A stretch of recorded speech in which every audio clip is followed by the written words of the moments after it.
Welcome back. Pulse consultant का सर्वे है जिसके मुताबिक 70% पाकिस्तानियों की राय है कि पाकिस्तान की मुआशी समत गलत है। 69% पाकिस्तानी ये समझते हैं कि पाकिस्तान की मजमूई सियासी समत भी गलत है, जबकि 50% पाकिस्तानी बेहतरी के लिए पुरुम्मीद भी हैं। शहजाद चौधरी साहब, इस रिपोर्ट पर आपकी क्या राय है?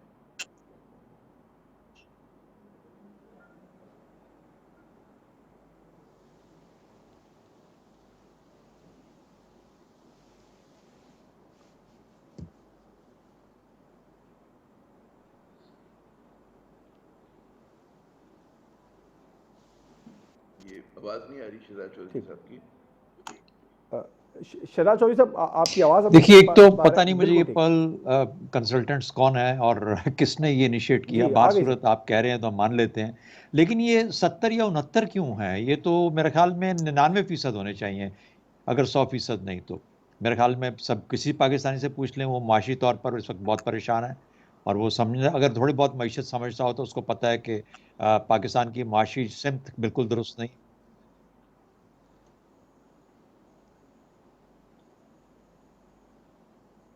अच्छा जी, तो मैं ये कह रहा हूँ कि मुआशी सिमत तो पाकिस्तान की बिल्कुल दुरुस्त नहीं है। उसकी वजह ये है कि पाकिस्तान का दारोमदार हमेशा से 4 चीज़ों पर रहा है: चादर, चावल, चमड़ा और चीनी।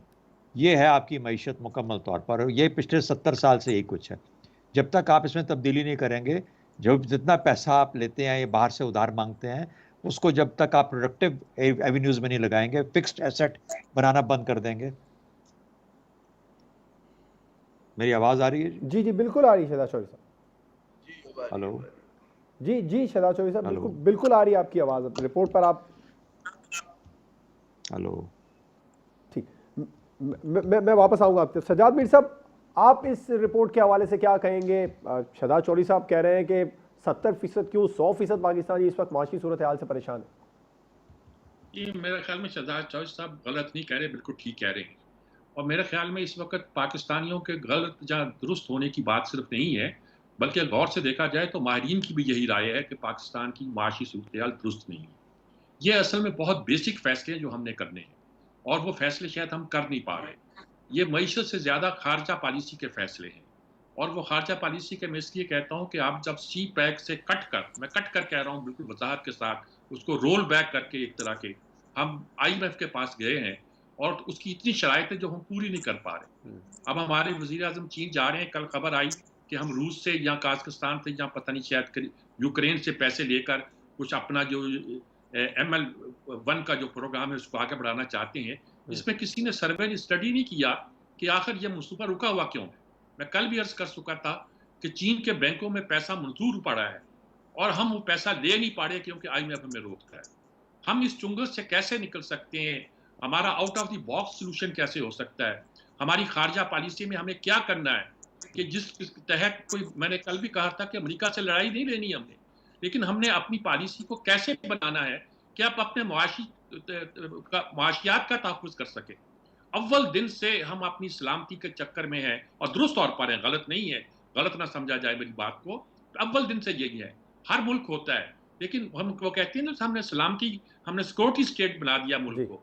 उसका मतलब हमारा हर एग्रीमेंट जो हुआ है अमेरिका के साथ, वो हमारे सलामती के मफादात में तो हो सकता है, हमारे दफाई मुआहदे तो हो सकते हैं, लेकिन उन्होंने हमें कोई 1 टके का फायदा जो है ना इक़्तिसादी मैदान में नहीं पहुंचाया। शायद अयूब खान के जमाने में, यानी कि हमारी मुआशी समत दुरुस्त नहीं है। आमिर ज़िया साहब, 69% पाकिस्तानी ये भी समझते हैं कि सियासी समती मजमूई तौर पर पाकिस्तान की दुरुस्त नहीं है। सिर्फ 50% पाकिस्तानी तो पुरुमीद है कि हालात बेहतर हो जाएंगे। तो शहजाद चौधरी साहब की तरह मैं बिल्कुल ये कहूँगा कि हमें नहीं पता ये कौन सी एजेंसी है, किसने कमीशन किया है इनको, तो पहली बार नाम सुना है, हो सकता है क्योंकि हमें नहीं पता।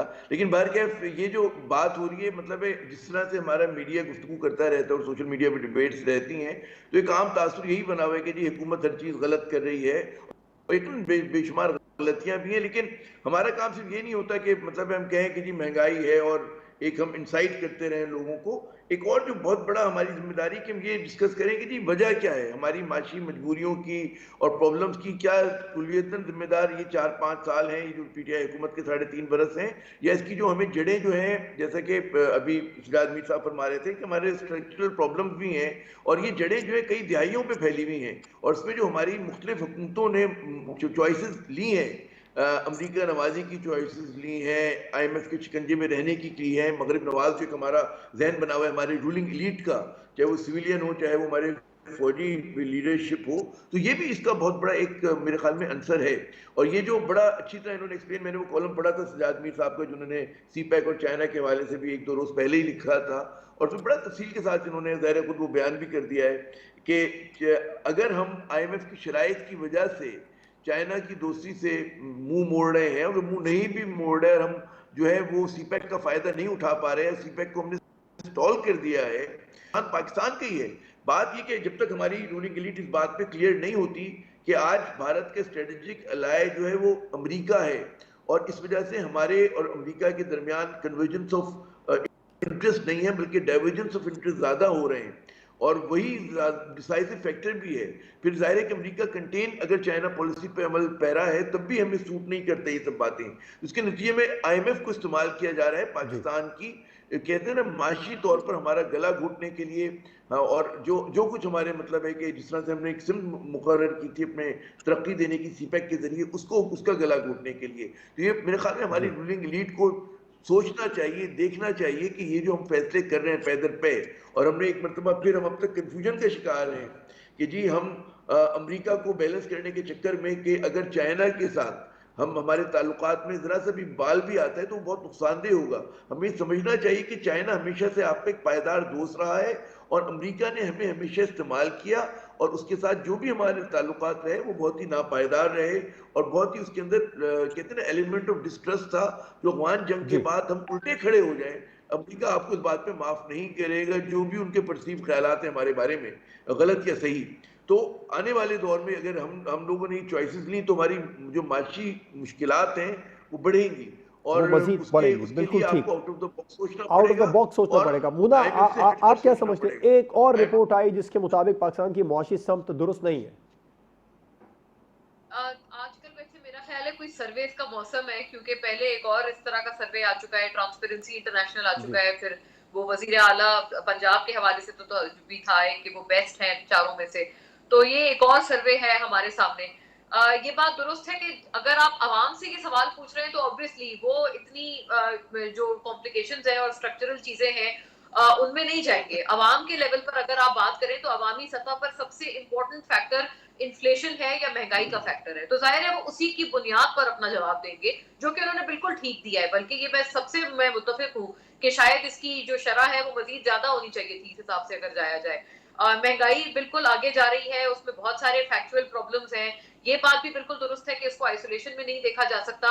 जो हमारे फॉरेन पॉलिसी के तकाजे हैं उनका एक बहुत अहम अमल दखल है, जो कि हमारी आईएमएफ के साथ सख्त शराइत है, और इसमें कोई शुबा नहीं कि हुकूमत के अपने लोग भी मान चुके हैं कि इस दफा जो हमें आईएमएफ प्रोग्राम मिला है वो शायद मुश्किल तरीन आईएमएफ प्रोग्राम्स में से एक है, इस वजह से इतनी मुश्किलात आ रही हैं। लेकिन पॉइंट ये है कि ये कब तक चलता रहेगा, इससे हमें कभी ना कभी तो निकलना है ना। ये एक ऐसा लगता है कि एक चुंगल है जिसमें हम फंस गए हैं, और एक लेंडर के साथ हम बार बार उनके पास जा रहे हैं। इसका कोई ना कोई रास्ता तो निकालना होगा। मैं समझती हूँ अगर अवाम के ऊपर इतना प्रेशर आ चुका है ऑलरेडी महंगाई का, हुकूमत तो यही कहते हैं ना कि इसकी वजह ये है कि वो मैक्रो इकोनॉमिक सतह पर इस्लाहात कर रहे हैं, वहां पर चीजें ठीक कर रहे हैं, इसलिए अवाम को मुश्किल से गुजरना पड़ रहा है। तो उस मुश्किल से गुजरने के बाद एटलीस्ट अब तो हम लोग इस काबिल हो ना कि हम इस चुंगल से निकल पाए, और शायद हमारी अगली नस्लों को, चलो हमने तो ये भुगत लिया, लेकिन अगली नस्लों को हम लोग कम से कम एक बेहतर पाकिस्तान, एक बेहतर मईशत देकर जाएं, इस आईएमएफ से हमारी जान छूटे। आप अपने अतराफ के ममालिक देखें, हमारा रीजन में इस हवाले से बहुत मायूस कुन ट्रेंड है। शायद ही कोई इतना बड़ा सब्सक्राइबर होगा आईएमएफ प्रोग्राम्स का जितने हम बनकर रह गए हैं। हमारी अब आगे जाते हुए पॉलिसी क्या है, अफसोस की बात यह है कि अभी तक उसकी सिम्त भी नजर नहीं आ रही है कि एटलीस्ट मैक्रो इकोनॉमिक सतह पर हम कुछ out of the box solution लाए। अवाम के ऊपर अगर इतना प्रेशर इस दफा आ चुका है तो दूसरी चीज में तो पॉजिटिविटी आनी चाहिए ना, कि आउट ऑफ द बॉक्स कोई हम अच्छा सोल्यूशन लाए। कोविड एक बहुत इंपॉर्टेंट फैक्टर है, मेरा ख्याल है किसी हमारे बाकी साथी ने इसका तस्करा नहीं किया। शायद कोविड की वजह से भी काफी सारी चीजें हैं जो हमारे ऊपर अब आ गई हैं, उसमें हमने बहुत बेहतर परफॉर्म किया है, इसमें भी कोई शक नहीं। लेकिन यकीनन इसके आगे अब हमें जाना होगा, आउट ऑफ द बॉक्स सोचना होगा। मुना आलम साहिबा, आमिर ज़िया साहब, सज्जाद मीर साहब, शहजाद चौधरी साहब प्रोग्राम में हमारे साथ मौजूद थे। प्रोग्राम आपने देखा नाज़रीन, मईशत की बेहतरी के लिए आउट ऑफ द बॉक्स जाकर सोचना होगा। इजाज़त दीजिए, अल्लाह हाफिज़।